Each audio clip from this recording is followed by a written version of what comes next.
I have trouble expressing my emotions. If a tear comes to my eyes, it's a dangerous situation. Right. I guess that was born out of, a traumatic situation.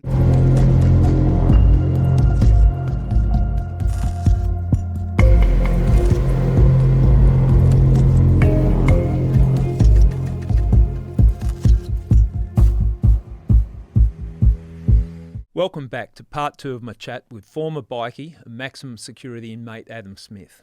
In part 1, we spoke about his early life, how I met him in prison, his time as a senior member of an outlaw motorcycle gang, and his experiences in Goulburn Supermax prison. In part 2, we speak about how a change of prisons changed his outlook on life and what he is doing since he was released from prison last year. Adam Smith, welcome back to I Catch Killers. Gary, how you doing? Good to have you back. Good to be here, mate. Speaking the other day, I said, what are you doing with yourself? And you called yourself an artist. Yes. So that's a big jump from violent prisoner so violent that they had to be put in Supermax in Goulburn. What's the art that you're into? Tell us about that. So art it come across, I guess you could say, in the Supermax. Yeah. When I finally got a pen and paper, I'd love to tell the story that I learnt art scribing my fingernails in the wall, but that's not true. I used to just sketch a little bit, just to doodle, and that sort of, I guess, that kind of created something, and then I didn't touch on it. But when I went to Macquarie, some really good artists, like, when I say really good, I mean really, really, really good artists. I've been to that the art centre there in the prison. There's some great pieces of art. So I spent a lot of time with, I guess, 2 of the best artists. Yeah. But not associating around art. We lived together in a pod, you know. Yeah. Now these 2 guys in particular, they could have gone through and entered into the Archibald. Yeah. They actually paved the way sort of for art programs, I guess, in the jail system. One of them in particular, who you met, Bruce Harrison, he things happen in jail and they're out of people's control. He was destined to go and do the last of his sentence teaching an art program. I think it might have been at Long Bay. Yeah. But that changed. But I had the, I guess, fortunate luck of being able to watch these guys paint every day. I was convinced to start. Well, first of all, I was convinced to try and join their little art class, but I still had so much court going. My court ran for over 4 years, you know. And when I started drawing, they were decent drawings. When I look back on them, they're not so decent, but at the time, and when I showed them, they was like, "Well, you should start painting." Did you have a natural aptitude for art? Did you delve into it before you went to prison? When I was younger, like I was never really good at it. My brother was very good at it, doing graffiti. Yeah. Like we set up big boards out in the backyard at Mum and Dad's when we were kids, and it was never any good. But I never had a thought about being an artist. But I played guitar when I was younger, and I was pretty good at it too. And so there was an artistic. I just didn't realise it was. You hadn't developed it, or it hadn't come out. And I still don't know how I do it. Okay, well, we'll talk about that. But we left you in part 1. You're still in Supermax, and now we're talking about your art. But I'm just going to. I can do this, I suppose. Yeah, of course. Let's do a shout out to your art now. Of course, it's a podcast, but have a look at that drawing that you've done. I spotted it straight away when I walked in. You brought it in. It's Malcolm X, and the likeness is uncanny. An oil painting of Malcolm X, Yeah, well, that's a good example of your art. So we'll talk more about that, but I wanted to show people, and if those that are listening, showing it doesn't really help, but what we've got here is a portrait that, to me, it looked like a photograph of Malcolm X. It's one of those iconic images of Malcolm X. So we'll talk about that a little bit later, but I just thought I'd show people. Yeah, thank you. So that was obviously, I guess that was born out of, a traumatic situation, the art. And I used it, and I have used it to help deal with things that I'm still dealing with. Therapeutic for you, is it? Yeah. Or a cathartic experience, putting your what's going on in your head down there, or That's right. So when I had finally decided that I'm going to be an artist and I wanted to buy paints, so that was another good thing with Macquarie. One of the benefits were... Just before we get into Macquarie, I just want to rehash, and I think we touched on it, that Supermax was being renovated. Yeah. And there was 60 prisoners in Supermax, 20 had to get relocated. Yeah, And you got relocated to Macquarie Correctional Centre, which is up near Dubbo. That's right. Macquarie Correctional Centre is a new way of handling prisons, and that was the reason that I was in prison when our paths first crossed, to have a look at the way that they're treating prisoners. It's completely different to what I would call the traditional Sure jails. is. Tell us about what you found when you walked into there. So you've gone from Goulburn, the yard in Goulburn, which was a pretty volatile place, lots of violence, lots of stuff went down there. You got kicked out of there into Supermax, and where you're living in a cell on your own and very limited communication, to be dropped in Macquarie Centre. Talk us through that whole process. Yeah, no worries, Gary. So they just finished building the MPU, which was to hold segregation inmates. So that was 40 beds that they had in there. So like I said, there were 60 inmates, and so that 20 of us had to go around the state into segregation. What they basically call it rotation. So if you get either segregation for a certain amount of time, or something they call 78A, which is housing, which means they can't house you for certain reasons. So you'll go onto a rotation. So I landed at Macquarie. You're only really meant to stay at a certain location for a certain amount of time. I don't know how or why, but I ended up staying at Macquarie. I can't remember exactly, but it was a few months, and I was never meant to go up. I was never meant to go out into the main. It wasn't for gang members. It was meant to be for inmates that wanted to basically toe the line and develop and rehabilitate. And they put gang members off the table. Now, my experience with correctional officers was pretty much all bad. There was a certain level of, I guess, respect that I was given by certain officers in different jails, but there was never, ever a level of being treated with respect, or given your dignity, mind that. So when I went to Macquarie, it was a big deal. So they had all the squad, and because it's on the same property as Wellington Jail, which is very much similar to Goulburn or Silverwater or something like that. In the traditional sense of a prison. And it's on the same property, so I'm assuming that they must have had some of the squad from there as well come, and at the end of this time, you can imagine what I'd just been through. The first thing that I asked when I got off the truck, do I get a TV? And they said yes. And I sat down on the end of the bed for about probably 8 hours watching kids shows. I couldn't believe my eyes, And just to get some form of stimulation. I felt like I was free. Yeah. That's how I felt, right? I was still very unsure of my future in jail at this point. So how far into a 6-year sentence had you served at this stage? Maybe about, say, close to a year. Right, okay. So I still had no idea what was happening with my court.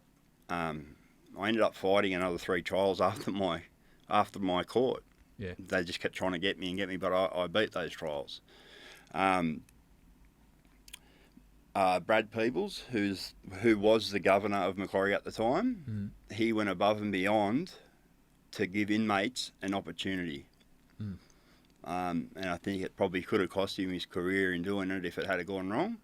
It was only ever meant to be an experiment. I don't know, did you know that? Yeah, I know initially it was brought in years ago and then stopped, and that Brad Peebles very much promoted it and pushed it. And it's not dissimilar to like a Norwegian way of handling prisoners. Just so our listeners understand what we're talking about here, you're maximum security prisoner. and maximum security prisoners are prone to violence, and you keep some tight control on them. A lot of lockdowns, you spend a lot of time in your cell. Supermax, you spend an extremely large amount of time in your cell, and you're not allowed to mix with other inmates. So you've gone from that environment into what they had at Macquarie Correctional Centre, where they had dorms with 25 maximum security prisoners in there. That's when I walked into the dorm, I thought it would be a bloodbath there, having 25 of you all in there, just all locked away, access to 25 other inmates. Yeah. But you tell the story, because I was observing, and how did you feel when you were given that much, basically freedom within a prison, as much as the freedom that you get? Yeah, definitely, Gary. There was no certainty of my stay at Macquarie. Mm-hmm. I was on loan, and I was told that. It was made very clear to me as soon as I got there. I'm spending my time in supermax. And this was massively concerning because the segregation units at Macquarie, the way I described it at the time, was an F1 motel room. Yep. Compared to what, right? From what you came to from in Supermax. Yeah. So you have your dignity. You have room. You have a massive bench that you can work on. You have toilet, shower. It's all clean, the same size as your little yard out the back. And this is in a segregation. Yep. And you're treated well when you're down there, as long as you show respect. You get me? It's reciprocated. Okay, so this is the segregation section within Macquarie Correctional Centre. That's right. What you're describing there. Yeah, so as distinct from the dorms where the general population go. That's exactly right. So obviously Brad Peebles, to do what he did, he had to have a great team. Mm. Now I'm sure that team consisted of a lot more people than I know of. Yeah. But he had Bywater, who is a stand-up guy who has a reputation too for being a tough guy throughout his. He was the boss of the squad. Yeah. And this guy is an absolute gentleman. I have nothing but respect for him and the way that he conducts himself as an officer, and the way that he treats inmates. Hard but fair, I'd say. Mm. He had Brett Lees. Yep. And you've obviously met Brett Lees, so... Yeah, he's a character. He's a character, so just so the viewers can understand, this is the guy that went on to become the governor at the prison after Brad Peebles, he'd gone on to another project. Yeah. He's a psychologist, and he runs with that every day, okay? So... although there's always a certain amount of humour around whatever's coming out of his mouth, every word counts. Yeah, that's a fair assessment. Okay. Yeah. And he does that for a reason, obviously. Yeah. And there's only very few people that can pick up on that. So, he's another one that has gone above and beyond to try and do things for certain inmates. Myself, definitely. Yeah. So with these guys in your corner, and then you have the intel side, which is run by a couple of officers. So you've got Andrew Stanger, absolute dead set stand-up guy. Yeah, this guy is very, very smart, very calculated, but very fair. Yeah. So these guys, you can understand, they run the intel. They know what's going on. Yeah. Yeah. Best intel in Australian jail is at Macquarie, and then you've got Standen. And those two work together, but they maintain the respect of the inmates, I guess, that actually matter to making the system work. You get me? Yeah. I'm taking on what you're saying here, because it's unusual for a prisoner to be talking about corrective services. Normally it's screws, and the blue and the green don't mix in traditional prisons.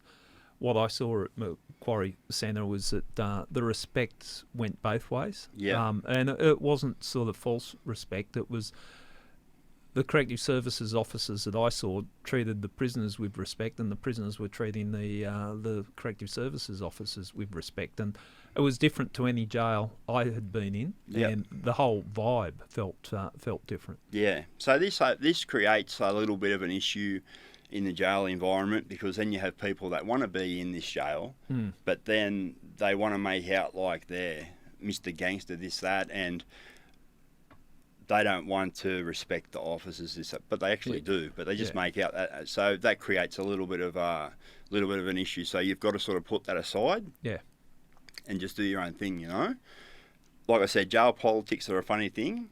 So you always need to be able to make sure that you can walk into a jail yard somewhere. You know, because you might end up there. Well, you said to me the other day that when the prisoners that were talking to me were the ones that could hold their head up and didn't need to. They weren't worried what other people thought. And I got to say, there was some hard cases in there. In terms of, if I look at, I know their reputation. I had dealings.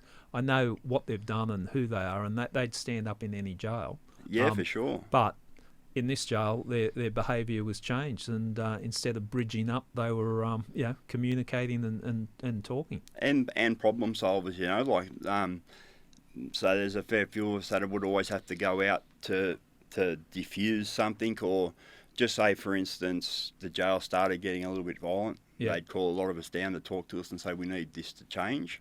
So then we would say, well, what can you do for us? Like, this is the way that we're working here. We're working with each other. So we'd sort of barter it down, you know, and then we'd go back and we'd pull the pot in and say, well, this is what's got to happen, because the jail needs to be like this for the next few weeks, and we'd make it happen, you know. How long did it take you to get moved into a pod? Okay, so like I said, I was never really going, but they kept coming in saying to me, if you want to sign your intel off, we'll let you stay here. And I just thought it was a joke. I thought it was a stitch up. I thought they were trying to set me up to make it harder for me. Anyway, I ended up doing this. At the time, I was not leaving any club. And that was what we're talking here. You've got to sign off any affiliation with the club, because gangs don't cut it in Macquarie Centre. So anyone that comes there has to do that, right? Yeah. Now, CIG, Central Intelligence Group. Yeah. So for people like myself, you're on their radar immediately anyway. Okay, so they're the ones that are responsible for the functioning of New South Wales. I'm not sure if it's Australia or just New South Wales, but they said to me, "You're a liar. Why you're there?" They said basically, Brad Peoples is taking a chance on you. While you're there, that's fine, but when you fuck up, you're ours, and you're going straight back to where you come from. Okay. So I had that in the back of my mind the whole time. And then they just slowly integrated me to the pod. They didn't just put me out there, they just let me out at times and integrate with people slowly. The way you describe it, Adam, it's like releasing a lion back into it completely wasn't the case, you know. Yeah. But that's they let you in, they test. Okay. You spent half an hour in there. There was no trouble. Come back out. Yeah. Okay. So that process, how long did it take? That process, I guess, it probably lasted around 2 to 3 weeks. Mm-hmm. And right up until the point when I walked into the pod with my trolley, I still didn't believe it, you know. You didn't believe you'd be released, or didn't believe the environment that you'd be living I didn't believe that. I didn't believe that what was being said was true. Yeah. Jail is a place where you can be told many different things from someone that you will believe that should be telling you what you're meant to hear, you know, say from an officer or a person of a certain level. But it's not the case, you know. It's a very dark and distorted place, and you're never safe anywhere. Like, meaning that your position in any jail is never, someone can just put that tick into the computer and you're on a truck, you know. And my circumstances were, I was like, what's it going to take? Nothing. It's going to take nothing. And so I had certain people on my side, but the majority of the officers and that were like, you letting this guy into our prison? Yeah. You know? Anyway, so then I come out of the prison, and slowly over time, I mean, it took the whole time for a lot of them. I think maybe they just thought I was full of shit. I've always been very respectful. And what do you think that the naysayers are going through their mind? He's just taking the piss out of us. He'll get in there, and when he's got an issue, he's going to light someone up, and and then we'll send him back. So that would have been, and given your history, it's a reasonable assumption for him to have. Okay, he's just bullshitting to us, and let me in the dorm, and when I do create havoc, it's going to be a big one. Then you can ship me back to supermax. Yeah, and I guess I understand why they think that, because, to be honest, I always said to myself that I'll do whatever I can to make sure that I keep my hands to myself. But if someone puts their hands on me, well, that's a different story, Yeah. And the problem with it it was either going to be nothing or 6 o'clock news style. Do you get me? And that's not what I wanted either, and that's not what anyone wants. So I worked on myself very hard, At what stage was your mindset changing that, hey, I want to turn my life around? Was it when you saw what was on offer at Macquarie Centre? Was that something that changed? No. What was the thing that... So I just want to make something very clear. So I've just sat here and you'd give a lot of officers a good rap, a lot of correctional officers. The start of this change does not start with an inmate. Right. And if anyone has the expectations that that's the case, you're completely wrong. And I can explain why. Yeah, please do. So we come from a place where you battle to stay alive, yeah? There's Westpac helicopters flying out of there daily. Yeah. So then I come to Macquarie where where you're expected to toe this certain line, right? But you're still in this same environment where you're dealing with the inmates. And you've crossed paths with these inmates. You might have gone to war with this inmate at some stage too, and you're both there trying to do the right thing. Now, for an officer to say g'day to you in front of the boys and expect you to say g'day back after you've just got off a truck, when the only thing coming out your mouth to that officer is, get the fuck out of here, dog. Yeah. Yeah? Now, they're asking for something different, right? But as history shows, they've never given us any reason to give them respect.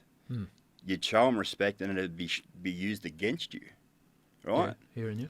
Now, you turn up to this place and you question if they're stitching you up because this is just not right, yeah? But over time you realise that they actually care about their job, they care about trying to rehabilitate you, so they must have chose a team of officers that were to grow and over time when you work that out, so you gain that initial respect from the officer that will go the way, and over time you build a rapport. That doesn't mean that you go up and you sit down and you say, oh, how was dinner last night? Yeah, you're not best mates, but there's respect. But how are you today? Yeah, I'm fine. What's that you're carrying? Oh, it's a piece of artwork. I just did it here down here. And then they show, like I had officers buying artwork off me. Yeah. And I found my jail to be very easy. And everyone that works this out and then returns that, it's only minimal respect. It's just common courtesy. How are you today? I'm well, thanks. How are you? You're not stepping outside the boundaries that's going to put you in trouble through jail politics. Yeah. There's always going to be someone that will say, oh, this guy was too friendly. Yeah, but it's usually them trying to cover up something that they've done somewhere. You know, the old deflection trick. Like, not many inmates are smart. You know what I mean? Like, there's not many. Yeah. And from that point there, when that's shown in the first place, then it's given back and then it can grow. Right. But it can't be expected from an inmate when he's been given nothing but shit from this person in blue every single experience he's had. Yeah, I'm hearing what you're saying, and so it's a slow process where the trust is built up and the respect is gained. And you've got someone that has a lifetime of behaviours that he's trying to change. Yeah. So that officer also needs to acknowledge that there is going to be error. Yeah. And not write that person off for that error, but allow that person to change as long as he hasn't crossed the lines that doesn't permit him to stay at that correctional centre. Yeah. Well, look, I've got to say, I was surprised by the officers that I got to deal with, and just a cross-section of them. They were genuinely invested in what they were doing. Yep. And, part of it is self-serving. They said our job is so much easier here. Yeah. If we go across to Wellington, we're dealing with all this shit and trouble that happens in a more traditional jail, and you come across here and there's less shit that goes down. Yeah. So, That's right. And there's some standouts, like obviously in every field of everything, you know. So I've mentioned a fair few officers, but there's one there's two I want to mention, but one in particular that really drove. So I implemented an NA program into Macquarie. Right. Now this is pretty big because at some stage. And what did that involve? So, if for the viewers, if they understand how NA works or AA works, it's the same sort of system. The only problem is that being in a jail environment, there's not much anonymous about it because they need to know who you are and where you are. But we were allowed to conduct that ourselves. Now, at one point, I had over 10% of the jail in attendance, voluntary. Yeah. All right? That's pretty big numbers of boys that actually want to try and change. Get off the gear. Yep. Now, the whole time, we battled with officers saying these guys are just doing that so they can move shit around the jail and that, you know what I mean? Yeah.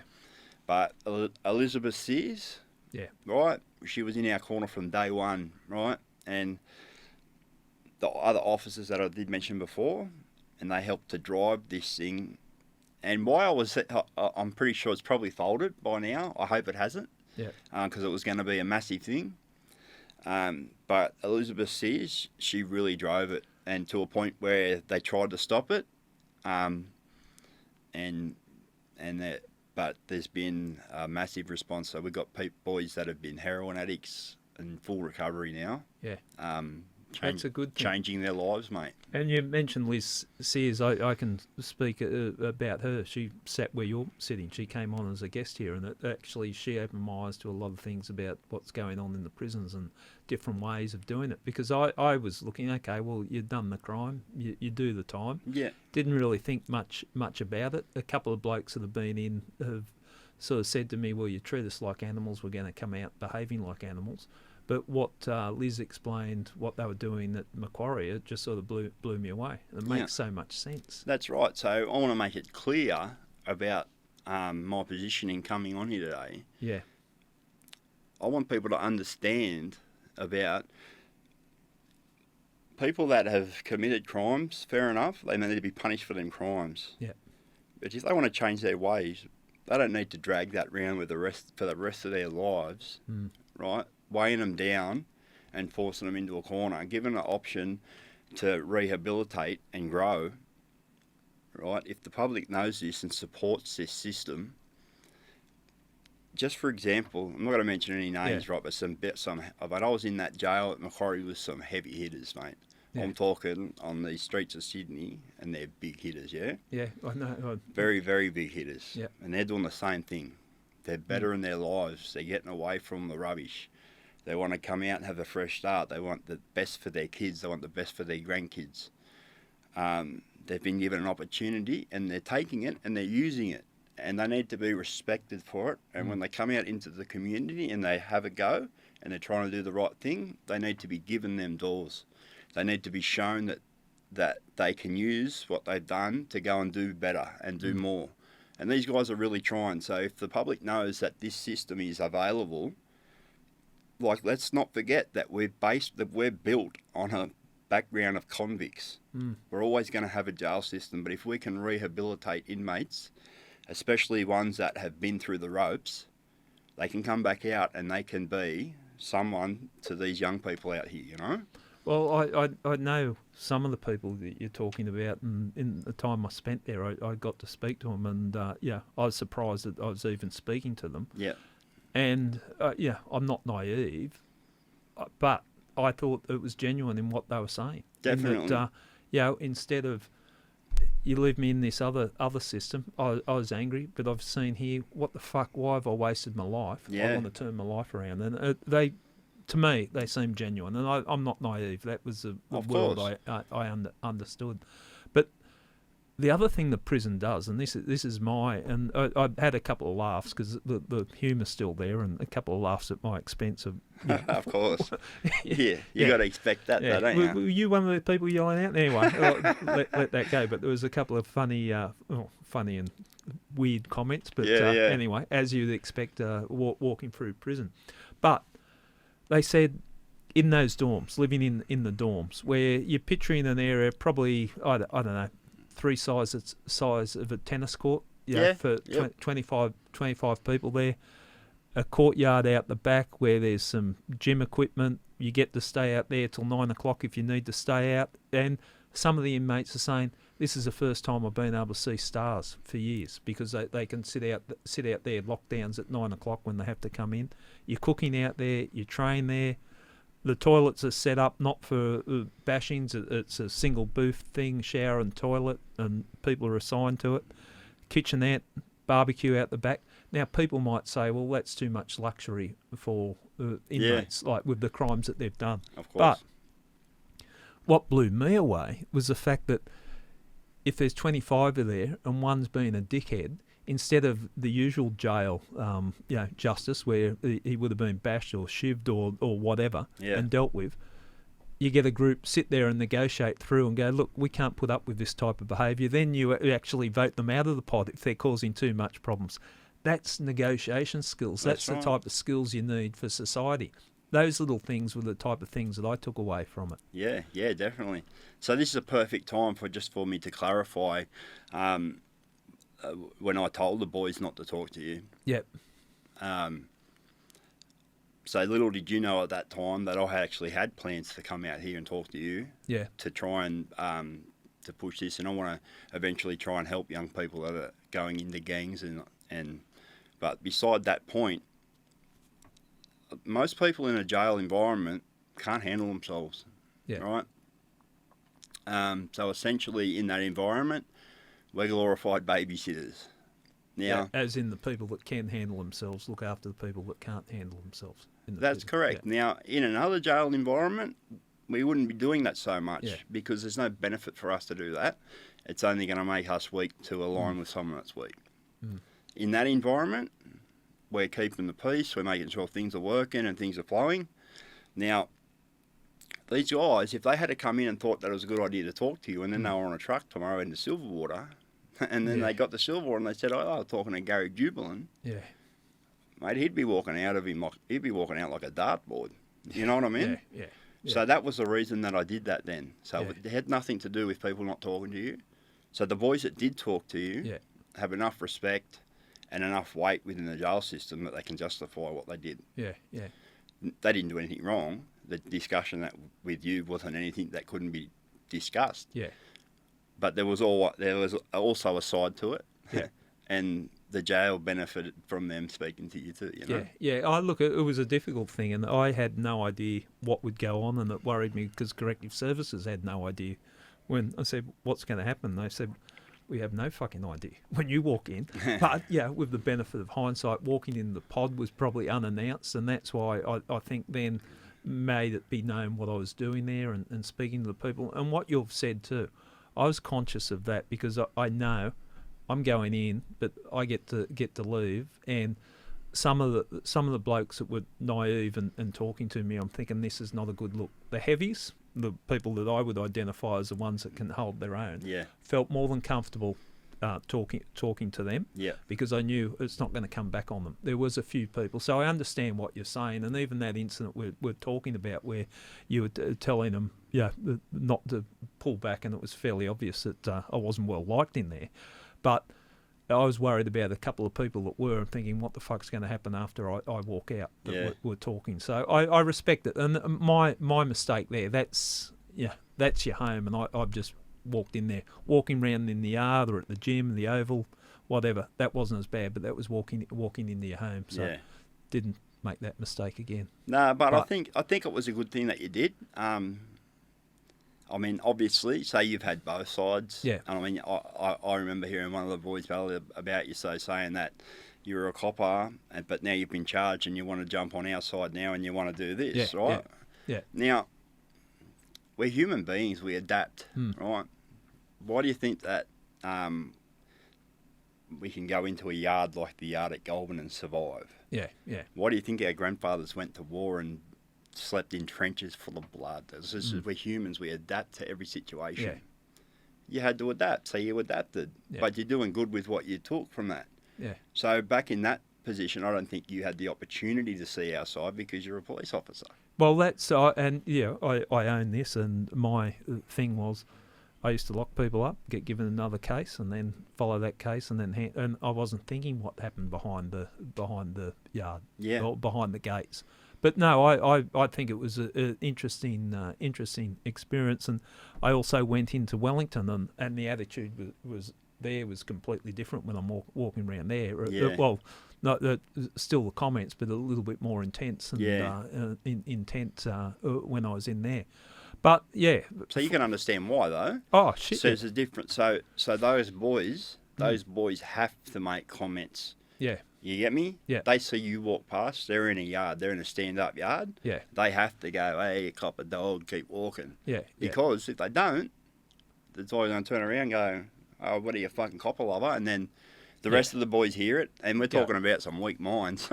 You know? I know. It could set off. She'll just swirl. It'll swirl until it happens. Yeah, you know? well, I wasn't sure how long it'd go on because I know there was a bit of turmoil when I first came into Macquarie, and I don't want to cause dramas here. So, but it worked out, and I think it was worthwhile for everyone, and got a message out. But it opened my eyes. It really did. And another thing, because I'm thinking, have I had the wool pulled over my eyes after spending time with you guys for so long?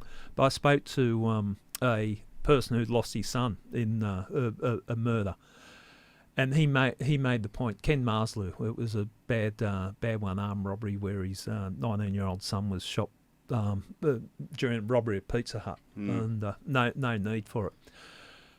But I said to Ken, am I missing the point here? Have I gone soft? Like, I'm thinking what they're doing here in this prison is definitely worthwhile. And he said it's about getting smart on crime. Like, these people are going to go out. Do we want them skills to go out? So if they go out and don't commit further crime, there's less victims. So, no, you're not going soft. And, that was from a victim's point of view that I wanted to get. So I've been championing what they're doing in there wherever I can, and I'm not naive. And even you guys, the inmates in there, would say this isn't going to work for everyone. Like, there's that 10% that you're not going to change. That holds relevance to everyone, right? And it depends where everyone's at in their time. Yeah. There's some prisoners that can't adapt, they can't change, right? Jail's easy. Like, if you get, people might spin out when I say that, but you're nothing. Like, for me, even in a jail where anything can happen, that's your only concern. You focus on that all day, all night, and it might get more volatile and more twisted up and everything. But that's what you're doing. You're getting up in the morning, you go out in the yard for so many hours, and you come back in. That's it. Macquarie, for me, it was great because I got up and I got to go and do things. I was painting, I had a mad job, and I found that great. And then you come out into the real world, and it's real. Yeah. You know? Yeah. Well, one of the prisoners in there said, I was talking to him, and he's gone, when I go home at night. And I'm thinking but that's how he was looking at the pod, that's right. Going home. But they had you studying for 6 hours a day, working for 6 hours a day, and given some freedoms. Yeah. And what difference did that make to you from going from the traditional, tough yard in Goulburn to into an environment like that? How did that change you? Well, listen, I was already wanting to change anyway, I was wanting to, I was weighing it all up and everything that I'd lost, I had a beautiful little family and that, and even though, I've still got my kids and, I love them to death, they love me too, and there's this massive time frame that I missed out on. I've got photos at home I can just stare at because I can remember that time, my daughter... My daughter's a little machine, and I would just look at this photo, and sometimes it can just make me crumble, because I can remember that, and I can remember how much I loved it, and it just hurts me to think that, that I went that way still with that, Right. So that's sort of what hurts me the most. But as far as that point when come time to change, mate, when I was in supermax and after having that little dream that I told you about there, and I just thought, what am I doing? Like, what am I going to do in my life? Am I gonna go back out into a yard, and am I gonna and this is what I do. I elevate myself to whatever has to happen, you know. And sometimes I fake it to make it, but I get there. You get me? And I don't even know what I'm capable of until it goes there. But I have that ability to adapt. Now, I knew that if I went back out into that yard, I was going to have to elevate more. Or if I wanted to go and take the same traction no matter where I ended up, and I knew what that meant for me. Yeah. And that was to guarantee one of the two things that was going to happen to me before I went to jail. Yeah. So that was time to change, you know. But to change, I had to heal too. And that's where this art come into it. Okay, so with the art, and we spoke earlier on about it, but that's given you something to channel your energy. Yeah. You know, like I'm a big believer of yin and yang. You got the hard side, you got the soft side. Is this you're channeling the soft energy into your paintings? You know, like with this is like I have trouble expressing my emotions, so and I'm either here or I'm there, and like, you know, and depending on the emotions, depends on the way that I'm gonna hold myself, right? Yeah. If a tear comes to my eyes, it's a dangerous situation, right? Because I feel like someone will see that tear and think I'm weak, so I'll elevate to a situation where it'll probably take someone special to stand there, you know. And I hate that, and I hate that person, and it made me sick, you know. I didn't like that person. I knew I didn't like that person. And I thought, how can anyone love me or like me if I don't like this person? Right. You know? And that's where this come into it. So I got to express my emotions without having to let it out. I just grab a paintbrush and just start slapping around. The only thing I did do was I held myself back. I was too neat when I was learning. If I really wanted to let my emotions go, I should have just thrown that brush around, you know, like I know, like I'm doing now. Right. And it's the best way to deliver, you know, to deliver a message that you want to get out, or to relieve yourself or something. And colour can do this. So colour has an association in our brain that allows us to either feel a certain way when we see a colour, or react a certain way. And I've really embraced it. Yeah.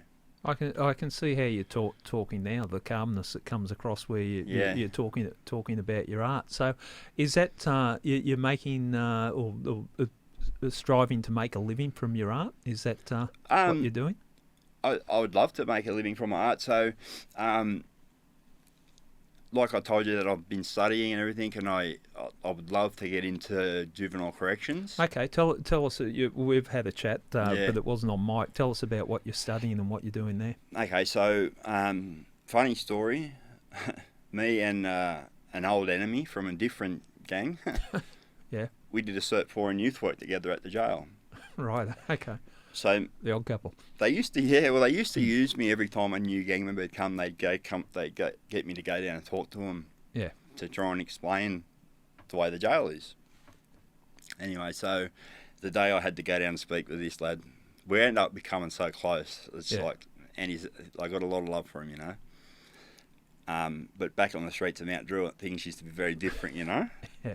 Anyways, we did a Cert 4 in youth work together through correspondence, and it was something that was, I guess they had to get the bricks and mortar out to make it happen. Yeah. Yeah? Does that make sense? Yeah. To let you guys do that. Yeah. And so then there was a big outcry around the jail about everyone wanted to do it as well. Yeah. But they weren't allowed to, and it was like, well, what, you got to be a gang member, or, you know, they're not even meant to be here. You get me? Ah, right. So there was this is politics of a different level in the prison. Well, I guess this is where politics collide. Okay, so they're giving you guys, because you've been so bad and you're gang members and you shouldn't be in here, but you're allowed to do it. Why aren't we allowed to do it? But they had a reason for it. Yeah. And it was paving the way for them. Right. In a jail environment, fast thinking people don't get to absorb this information and sort of try and take a back seat to have a look at the big picture. Yeah. But it had to be done first. Trying to get something over the line to give inmates is a dead end. Yeah, so it's a hard slog. So and why do you say that? Like it's a dead end, or it's... Well, you're talking about, say, an inmate that's been charged for a double murder. Yeah. All right. And now he's asking for funding to, not just any funding, he's asking for 10 or 20 grand. Why is an inmate to study? Yeah. So wind the clock back. No way in the world. Well, that's the public. When I say the public, there's a public view that, why are we rewarding people for going to prison? And that's the type of pushback that and it's you would warranted.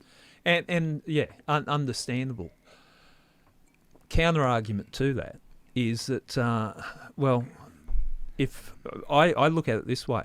Let people study when they're in prison, because if they come out and that steers them in the right direction, fiscally, from a monetary point of view, the money you've spent on getting someone an education, if they don't reoffend, is money well spent. Because the amount that costs, I forget the figures, I'm throwing this out there, I could be completely wrong, but just from memory, it's like $150,000 a year to house one inmate.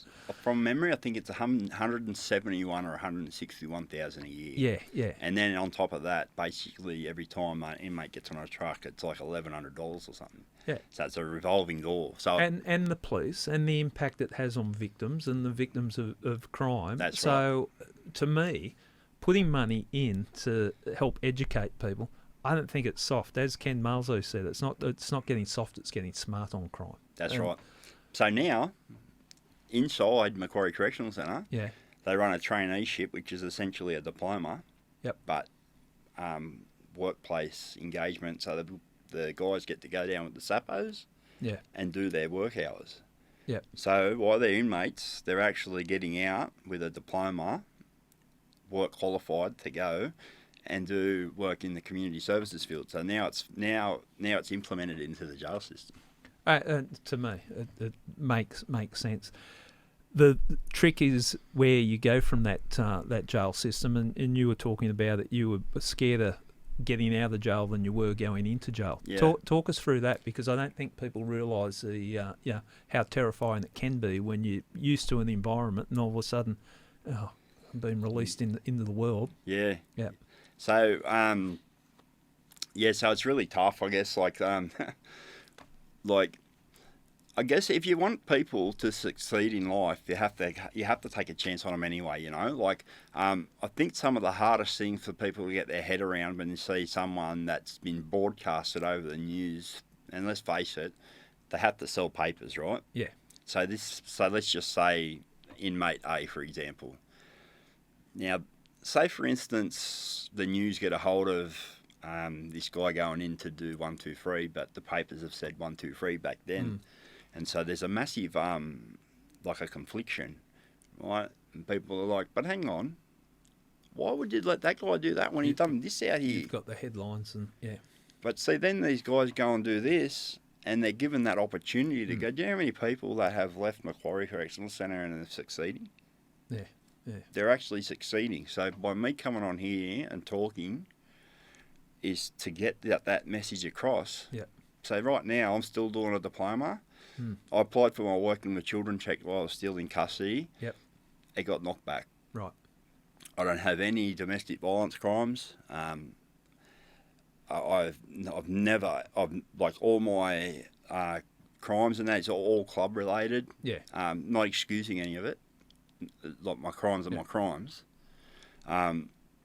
Now, for the public to then be able to accept someone, this is why we touched on why people go into dark places and why things happen, right? So I'm not excusing my behaviour, but I have told you there's a reason that my behaviour did go down this avenue. And now I want to take everything that I've learnt and I want to take it back out and I want to help and I want to have an impact. I want to go in to juvenile corrections where there's all these young guys. I might not get through to, if I can get through to one. You think about that family. Yeah. You think about that mother and father, how grateful they'll be to get their kid back. I just done time with 18-year-old kids, right, that are doing murder whacks for this postcode bullshit. Yeah. Right? They don't even know what world they're in. They're just running around, they're listening to this gangster rap. They see all this, that, like they see the way that we conduct ourselves and that when we're out and gangs and that sort of thing, and they think it's great and that's what they want to be, but they don't know what it is. Yeah. Right? Until it's too late, until they've torn their family apart, till they've ruined their lives, and when they do realise what they've done wrong, they got to live with that. Yeah. It might be easy then. It might be easy when you've got the boys there with you, when you're on the drugs, when you're doing this, when you're doing that. But when you get back to being you, when you look back in and you're looking at yourself in the mirror and you're wondering who you are and you're wondering why, all for something so stupid. Yeah. If I can get in to tell these people, it's not what you think it is. Outside looking in is much better than inside looking out. I can assure you. Well, like with what they had at Macquarie, which is good for where you got to that, but obviously the ideal way would be preventing people even going in there. 100%. And get those young fellas. And I bang on about it here on the podcast, but people who have got that lived experience carry more weight with the kids that are going off That's track. Right. Yeah. Like if you've got let's call a young punk going, I'm going to be this, I'm going to be that, I'm going to be everything you were, a bikie, this and that, and you can sit them down and go, mate, I went down this path and this is what happened to me. Yeah, and that's I'm telling you, exactly. There's other paths that you can take, that's and there's no glory in it. And depending on, and my guess is that a lot of these people are probably dealing with something that I was dealing with, being identity issues too. Yeah. And it's just natural part of growing up. I just think that there's just a different way, and I think that we can try and do more to prevent it. Yeah. All we're doing is making the work harder for the police. We're making it harder for the families to get on and live. Like, you think about these, the kids that I told you about that I was doing time with. Yeah. Now, there's a reason that they murdered whoever it was, and it's not because they were a good person. But what about that person's family that just lost their son because he had some kind of idea that got into his head 3 months ago and he thought he was this and that? I've seen the chaos that surrounds one person being murdered or severely injured. The family of the victim, obviously, and the friends of the victim. Yeah, multiple people. Well, you know more than me with that. I don't know. You know, and then the offender's family. Yeah, that might be your parents. I'm sure that if you did something that they're just gone, oh no, something that would have kept you in jail for life, which there was always a chance with the life that you were living. Yeah, their lives are destroyed. Your kids' lives, there's so many things. But also too, like I told you, I come from a beautiful family. Yeah, I come from a very strong family. I kept myself separated from that, not entirely, but for a very, very long time because for the reasons to do, and also with what was going on. And back years and years ago, there was a pretty wild incident that come to Mum and Dad's house where we used to live, and I promised myself that would never happen again. But now I'm back with them, and it's great, and just things are really good. I'm so grateful for the second chance, the second opportunity. That I'm not going to say that I was given because I gave it to myself. Yeah. I did it myself, like the odds were on for me not to succeed. And I proved so many people wrong. And there's so many people that I'm grateful for the experience that and I'm still experiencing it. Like I said, I don't quite know who I am. Yeah, well, how long have you been out for? 8 months. Okay, so it's all new to you, isn't it? Yeah. It's so feeling your way. Yeah, so I'm doing a lot of social media stuff around my art and that now, and where can people find your art? Okay, so on TikTok at @see the art crim. So Atsy, so ATSY. Yep. That's my art signature. Yep. But so for obviously promotional reasons to do with it, I called myself Atsy the Art Crim. Okay. Now, part of it is going to be for me to be able to maybe influence other people to get involved with art if they've been through trauma or other sorts of things. And obviously I want to showcase my work. Yep. So I've been going live each night at 8 o'clock, which is a bit weird because I don't understand how TikTok works. I've got people coming up on the screen and doing these battle things, and I'm just sitting there smiling and talking. I've got no idea what's going on. Good luck. Be careful. Yeah. Get your kids to tell you what to do. Yeah, and they know. I'm telling them. They know. My kids take my phone off me. No. Just don't do that. That's crazy, eh? Yeah. Look, it is a new medium, and it's a way to get messages out and get your art out there. But if that's an example of your work, you could have told me that was a photo. And, I can't believe the detail that you've put in. How long did it take you to paint that? Okay, so that didn't take me very long. I'd already painted it before, so I kind of knew where I was going, and it's monochromatic, so it's in black and white, so it takes that colour element out of it. Yeah. So it probably only took me around 10 hours. Right. If I were to produce the same thing in colour, it would probably take me around 40 hours, maybe a bit longer, you know. Geez, there's a real talent there. Is it all your type of art? Is it all portraits or? No. Yeah. So I do. I haven't really found my style. I just love painting. So I do landscapes, animals, more like, so that's a realism painting. Yeah. So I painted one of Tupac, which is not so much realism, but I guess more. I don't really know all the words that go with it, but more expressionism or something like that, I guess. Yeah. But I just like to paint, so I don't really restrict myself. How many hours are you spending a week painting here? Funny enough, over the last 2 weeks with trying to work out this social, I haven't actually got too much time up on the paintbrush, but I promised myself, because of all that I'll put in a lot more. But I like to spend, a few hours every night painting. Yeah. Okay. Your family pleased with the person that walked out the gates? Yeah, definitely. Yeah. Yeah. And you know what? Like, I mean, they used to come and visit me, and like I'd get a lot of rap from the officers, like on their way in. Yeah. And also inmates to my parents and everything, I guess. For what it was, they had to find a way to be proud of me, But, well, when I was talking to you on the phone the other day, I heard your mum in the background. Yeah. She sounds like a bit of a character. Oh, she's a character, all right. Yeah, she's the best, man.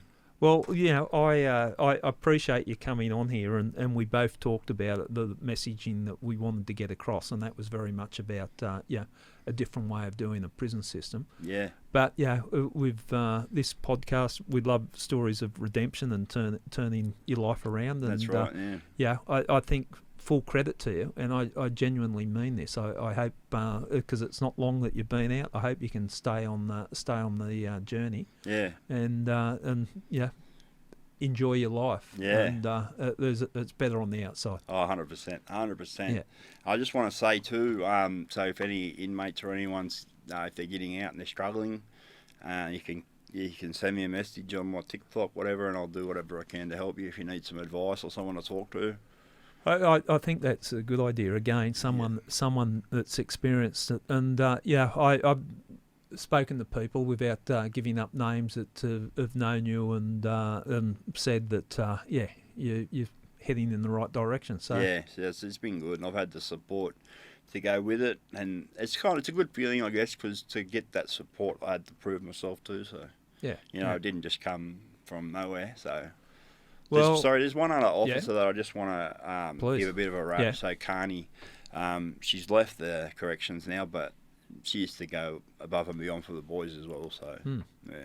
No, again, these are people who are making a difference. Like a good corrective services officer, if they're just helping one person in there, great. And I'm sure wind it back, I don't know, 6 years ago when you first started in Supermax, I don't think you would have been thinking I'm going to sit here with a detective inspector Definitely from not.